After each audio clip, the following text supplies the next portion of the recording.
واحد مقصد آپ کو دنیا میں ہر چیز میں کامیاب کر دے گا اللہ کے فضل سے۔ کوئی بھی ایسی چیز نہیں ہے کہ آدمی اب ایک چیز کے پیچھے پڑ جائے اور اسے مثبت سوچ اور زندگی میں یقین ہو، یہ یقین ہو کہ میں اسے پالوں گا تو وہ اسے پالے گا۔ میں پہلے کئی ویڈیوز بتا چکا ہوں کہ صرف مثبت سوچ ہی زندگی میں کامیابی کے لیے کافی نہیں ہے، کہ اگر ایک واضح مقصد نہ ہو تو بندہ ایک دائرے میں گھومتا رہتا ہے۔ اور اس مثبت سوچ کے ساتھ ایک مشکل نوعیت کا واحد مقصد زندگی میں ہونا ضروری ہوتا ہے۔ زندگی میں واحد مقصد آپ کا مالی مسئلہ بھی بآسانی حل کر دیتا ہے۔ یہ صحیح ہے کہ مالی مسئلوں کی میں بار بار بات کرتا ہوں کہ پیسہ ڈائریکٹلی آپ کو خوشی اور سکون نہیں دیتا، لیکن اس کی کمی آپ کو بہت سی الجھنوں اور جھنجٹوں میں مبتلا کر دیتی ہے۔ تیسری دنیا میں یہ ضرور ہوتا ہے، جو لوگ یورپ میں رہتے ہیں یا امریکہ میں، انہیں یہ مسئلہ کم ہی پیش آتا ہے۔ آپ کو اتنا پیسہ ضرورت ہے جو آپ کا کچن بخوبی چلائے، بچوں کی اسکولنگ کے پیسے ہوں، کوئی خوشی غمی کے لیے کوئی ریزرو پیسے ہوں وغیرہ۔ تو لیکن اگر دولت ہی آپ کی زندگی کا مقصد رہی تو آپ اس کے چنگل میں ضرور پھنسیں گے۔ آپ کے پاس دولت ہوگی لیکن نہ آپ کی زندگی میں خوشی ہوگی، نہ سکون ہوگا۔ خوشی کے لیے یہ دوسری چیزیں اور سکون کے لیے، خوشی اور سکون کے لیے دوسری چیزیں آپ کو کرنی پڑیں گی۔ عام بندے کے لیے، عام آدمی کے لیے اندرونی سکون کے لیے دینی اور روحانی مشاغل بے حد مددگار ہوتے ہیں۔ اکثر صرف 5 وقت کی نماز پڑھ لینا ہی کافی ہوتا ہے، کہ قرآن پاک میں ہے اللہ کا ذکر دل کو سکون دیتا ہے۔ بہرحال آپ نماز کے علاوہ ورد و وظائف سے بھی یہ سکون حاصل کر سکتے ہیں۔ نماز کے ساتھ ساتھ آپ نے یہ بھی کرنے ہیں۔ ایک بات جو ذہن میں رکھنی چاہیے کہ اللہ کو صحیح طریقے سے ماننے سے آپ کے بہت سے مسائل حل ہو جاتے ہیں، بہت سی ذہنی الجھنیں دور ہو جاتی ہیں۔ قرآن پاک میں ہے، یہ میں کئی دفعہ اور بار بار لوگوں کو سنا رہا ہوں کہ جو اللہ سے ڈرے اللہ اسے ہر مشکل سے نکالے، اور ایسے ذریعے ضروری جس کے گمان بھی ہوں، اور جو اللہ پہ تقویٰ کرے اللہ اس کے لیے کافی ہے۔ سورہ طلاق 3 نمبر آیت۔ ہمارے بہت سے لوگ تنہائی کا شکار ہوتے ہیں، اس وجہ سے زندگی ایک کامیاب زندگی نہیں بنتی۔ اکثر زیادہ امیر لوگوں کو ان کے بچے بھی ان سے دور چلے جاتے، ان کے پاس وقت نہیں ہوتا، اور اکثر بچے دعا کر رہے ہوتے ہیں یہ بوڑھا مرے اور ہم موج میلہ کریں۔ تو دین آپ کو اکٹھا رکھتا ہے۔ اگر آپ دین سے نکل گئے تو آپ تنہائی کا شکار ضرور ہوں گے، آہستہ آہستہ لوگوں سے کٹتے چلے جائیں گے۔ کچھ اچھے لوگ اس سے چلاتے رہتے ہیں، لیکن اگر آپ زندگی کو غور سے دیکھیں تو یہ آپ بہت دین کی اہمیت آپ کو نظر آئے گی۔ مثلا ہمارے چکوال میں ایک بہت مشہور وکیل تھے، ان کے 4 بیٹے ہیں جو چاروں میں PhD، 3 ڈاکٹر ہیں، 1 پروفیسر ہیں۔ تو جب وہ بیمار ہوئے تو ان کے جو باقی 3 بیٹے تھے انہوں نے کچھ نہیں کیا، لیکن جو دینی رجحان رکھنے والا تھا اس نے ان کی ہر قدم پر خدمت کی۔ تو وہ خود بھی مذہبی طور پر آزاد خیال سے بندے تھے، لیکن اس وقت کہنے لگے کہ آج وہ کمیونسٹ تھے بیسیکلی، وہ کہنے لگے کہ آج مجھے معلوم ہوا کہ میں ایک بہت بڑی غلطی پر ہوں۔ یہاں سبق یہ ہے کہ مذہبی انسان، دینی انسان میں کہوں گا، کبھی تنہا نہیں ہوتا۔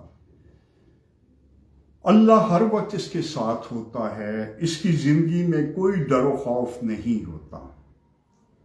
بس اللہ یعنی روز جزا سے ڈرے۔ اللہ سے ڈرنا نہیں ہے، اللہ تو ماؤں سے زیادہ پیار کرتا ہے۔ ہمیں روز جزا میں اپنے عملوں کی سزا سے ڈرنا ہے۔ اللہ سے ڈرنے سے آپ کو کیا ہوتا ہے. علامہ اقبال نے اس بارے میں ایک بڑا دلچسپ شعر کہا ہے، بڑا سچا شعر. وہ ایک سجدہ جس سے تو گراں سمجھتا ہے، ہزار سجدوں سے دیتا ہے آدمی کو نجات. آپ ہر قسم کے ڈر خوف سے آزاد ہو جائیں گے. آپ کبھی تنہا نہیں ہوں گے، آپ کی ہر قدم پر مدد ہوگی.